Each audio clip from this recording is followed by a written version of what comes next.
যে 10টি কাজের সওয়াব মৃত্যুর পরও চলমান থাকে এগুলোকে বলা হয় সদকায়ে জারিয়া।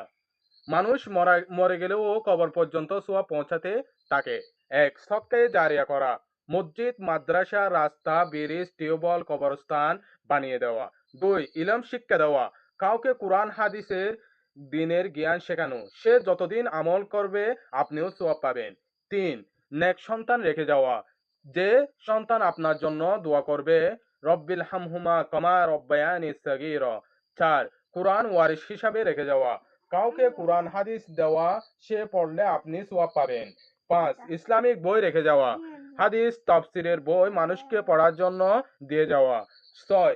মসজিদ বানানো বা মসজিদের কাজের সাহায্য করা। একটা ইট দিলেও সওয়াব চলতে থাকবে। ৭. নদী, খাল, পুকুর খনন করা। মানুষ, পশু, পাখি খেলে সওয়াব। ৮. খেজুর গাছ লাগানো। ফল ফল খাবে, ছায়া পড়বে, পাখি বসবে। ৯. যুদ্ধের জন্য ঘোড়া, রাস্তার জন্য যানবাহন ওয়াকফ করা।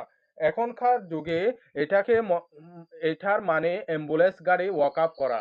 ১০. উপকারী ইলম লিখে যাওয়া। বই, লেকচার, মানুষকে ভালো পরামর্শ দেওয়া। মানুষের উপকৃত হলে সওয়াব চলতেই থাকবে।